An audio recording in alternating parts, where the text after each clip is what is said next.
రాముడు మాంసాహారి, శ్రీకృష్ణుడు మాంసాహారి. దేవుడు అసలు రాముడు దేవుడు అనే మాటని ఎక్కడా చెప్పలేదు వాల్మీకి, ఎక్కడ కృష్ణుడు దేవుడు అని కానీ మనకి చెప్పలేదు. రాముడు నేను మనిషిని రా బాబు అన్నాడు.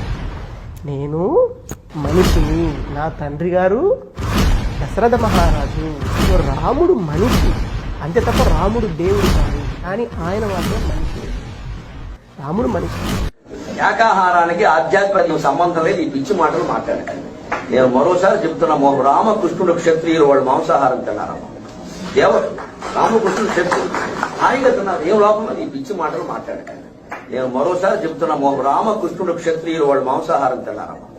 దేవతలు రామకృష్ణుడు క్షత్రియులు హాయిగా తిన్నారు, ఏం లోపం అది.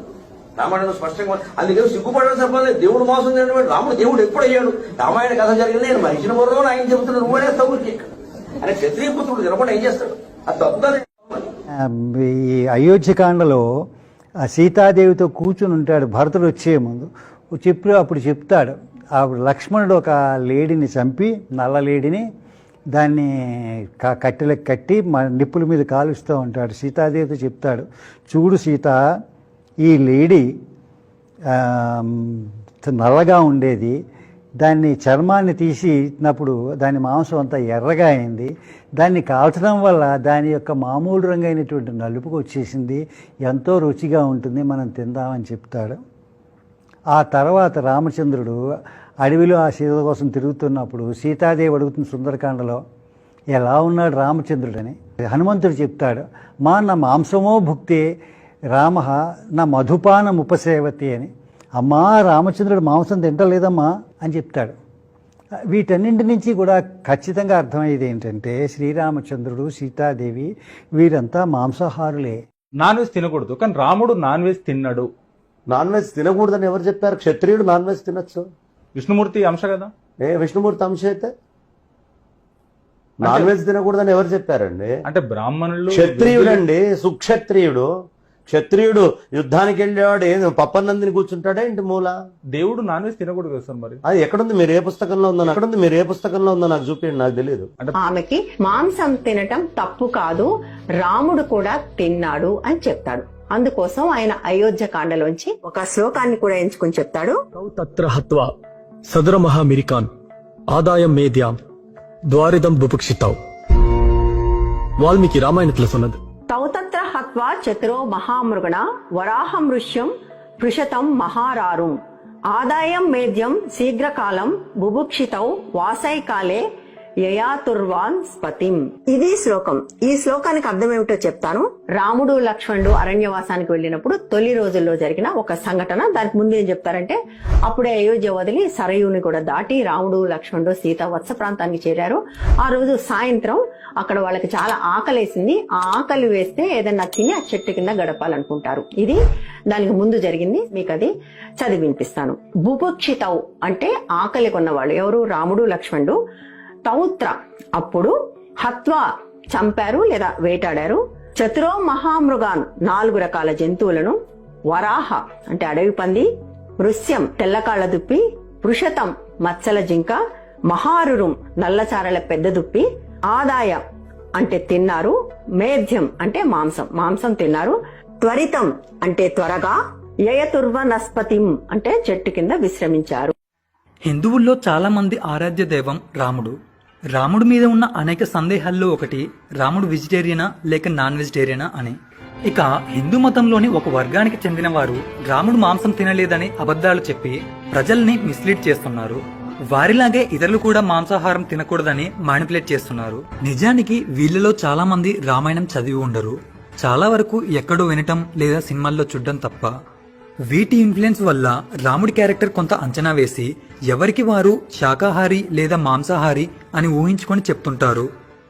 మరి అసలు వాల్మీకి రామాయణం ఏం చెప్తుంది? రాముడు మాంసాహార లేదా శాకాహార అనే విషయాన్ని ఇప్పుడు ఆధారాలతో సహా చూద్దాం. స్క్రీన్ మీద కనిపిస్తున్న ఈ శ్లోకం ఒకసారి చూడండి. ఇది ఒరిజినల్ రామాయణమైన వాల్మీకి రాసిన గ్రంథంలోని అయోధ్య కాండలో 52వ సర్గలోని చివరిగా వచ్చే 102వ శ్లోకం. ఇది రాముడు, సీత, లక్ష్మణుడు అయోధ్యని వదిలి వనవాసానికై అడవికి వెళ్ళినప్పుడు వచ్చే శ్లోకం. ఈ శ్లోకం యొక్క అర్థం ఏంటంటే, వారు ఆకలితో ఉండటం వలన పందిని, లేడిని, దుప్పిని, ఇంకా ఒక నల్లచారల జింకని, ఇలా 4 రకాల జంతువులను వేటాడి చంపి వాటి నుండి తాజాగా ఉన్న మాంసాన్ని కోసుకొని తిన్నారు. పురాతన మునులు ఋషులు కూడా తిన్నారు. రాముడు కూడా తిన్నాడు, రామాయణంలో ఉంది లిస్టు. కృష్ణుడు తిన్నాడు. మీరు చెప్పే ఒక దేవుని పేరు చెప్పండి, ఎక్కడ తిన్నాడో సందర్భం నేను చెప్తాను. లేదు, భారత భాగవతాది పురాణాల్లో కూడా ఇది ఉంది అని చెప్తే అప్పుడేమంటారంటే వారు శత్రువులు అండి, వారు తినొచ్చట. అది వాళ్ళు తినొద్దంటానికి మీరెవర్రా? పశుపాలకుల, పశు పోషకుల? ఏమీ లేదు, కాపాడండి అంటారు. మిమ్మల్ని కాపాడడానికి మా మీద ఆధారపడతారు. మేమిచ్చే బియ్యం భిక్షను తీసుకుని బతికేవాళ్ళు మీరు, మా పండించిన పంట తిని బతికేవాళ్ళు మీరు. మాకు మీరు గురువులు అట్ట అవుతారు. మాంసాహారాన్ని శాకాహారాన్ని బట్టి మనిషి బుద్ధి మారుతుందనేది అబద్ధం. ఎందుకంటే పచ్చి శాకాహారం తింటూ మేము పవిత్రమైన బుద్ధి గలవాళ్ళం అని చెప్పుకున్న సన్నాసులే ఇవాళ ఈ అపోహాలన్నీ జనం మధ్య వదులుతున్నారు. మరి అదెట్లా? తప్పు కదా. మీ బుద్ధి మంచిది అవ్వాలి, మీకు మంచి ఆలోచన రావాలి కదా. మరి బుద్ధిహీనమైన ఆలోచన వస్తుందంటే అర్థం ఏంటి? తొడకూర ఆకుకూర తింటేనే కాదు అన్ని కూరలు ఉండాలని చెప్పి కదా డాక్టర్ చెప్తుంది. ఎక్కువ జబ్బులు వచ్చేది ఎవరికి? లిమిటెడ్ ఆహారం తీసుకున్న వాళ్ళకి. ఏది దొరికితే తినేవాడికి అసలు రోగాలు సగం రావు స్వామి. పల్లెటూరులో వ్యవసాయం చేస్తూ రకరకాల వృత్తులను నిర్వహించే వృత్తిదారులకు ఎవరికి ఇన్ని జబ్బులు రావు. ఎక్కడైతే కదలకుండా కూర్చొని స్వేదం చెందకుండా ఉన్న వాళ్ళకి మాత్రం జబ్బులు వస్తాయి. ఆహారానికి దీనికి సంబంధమే లేదు. బుద్ధి వికాసం అనేది ఆహారం మీద ఆధారపడి ఉండదు. మరి పాశ్చాత్యులందరూ విపరీతమైన మాంసం తింటారు స్వామి. మరి అన్ని ఆవిష్కృతాలు అక్కడే జరిగాయి, ఇక్కడ ఎందుకు జరగలేదు? మహాబుద్ధిమంతులు కదా, ఒక్క ఆవిష్కరణ చూపించండి. ఏదైనా బయట మేము ఇది ఆవిష్కరించామంటే ఓహో ఇది మా పూర్వీకులు ఎప్పుడో చేశారంటారు. ఎప్పుడు అంటే వాడి పేరు చెప్పరు. ఏ గ్రంథంలో ఉందో గ్రంథం పేరు చెప్పడు. ఆ వస్తువు ఎక్కడ అంటే ఇప్పుడు లేదంటారు.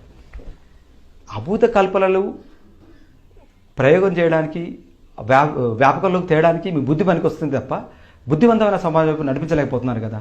శాకాహారం తినేవాళ్ళు చెడ్డవాళ్ళని, మంచివాళ్ళని, మాంసాహారం తినేవాళ్ళు చెడ్డవాళ్ళని ఏ గ్రంథాల్లో లేదు. రాముడు కూడా మాంసాహారి అని చెప్పి పెద్ద పెద్ద ప్రవచనకారులు కూడా మాట్లాడటం, దాని ద్వారా దుమారం రేగడం అనేది జరిగింది. దీన్ని ఎలా చూస్తారండి? రాముడు ఏం తిన్నాడు అడవిలో అవన్నీ రామాయణంలో చెప్పబడింది. తినలేదు రాముడు అని రామాయణం మాట్లాడాలి. రామాయణం ఏం చెప్తాను మీరు చెప్పండి. రామాయణం ఏం చెప్తాను? నేను విన్నదైతే రాముడు కందమూలాలతో జీవించాడు. రాముణ్ణి దేవుడా మనము చెప్పేసి గోడ మీద పెట్టేస్తాం. రాముడు నేను మనిషిని రా బాబు అన్నాడు. ఆయన్ని ఏమన్నా నమ్మలేదు. నేను చెప్తే ఎవరు నమ్మరు. ఆయన నేను మనిషిని రా బాబు. లాస్ట్కి బ్రహ్మగారు వచ్చేసి స్వామి భవాన్ నారాయణో దేవ సీతా మహాలక్ష్మి అని చెప్తాడనమాట రావణాసుడి వధ తర్వాత. అప్పుడు రాముడు ఒకటే చెప్తాడు, ఆత్మానం మానుషం మన్యే రామం దశరథాత్మజం. నేను మనిషిని, నా తండ్రి గారు దశరథ మహారాజు. So let me leave like this అని చెప్పేస్తారు ఆయన రాముల వారు. సో రాముడు మనిషి. ఆ రాముడిని చూడు, మనిషిలా బ్రతకటం తెలుసుకోవటం కోసం రాముడి గుడి వచ్చింది అంతే తప్ప రాముడు దేవుడు కాడు. కానీ ఆయన మాత్రం మనిషి. రాముడు మనిషి.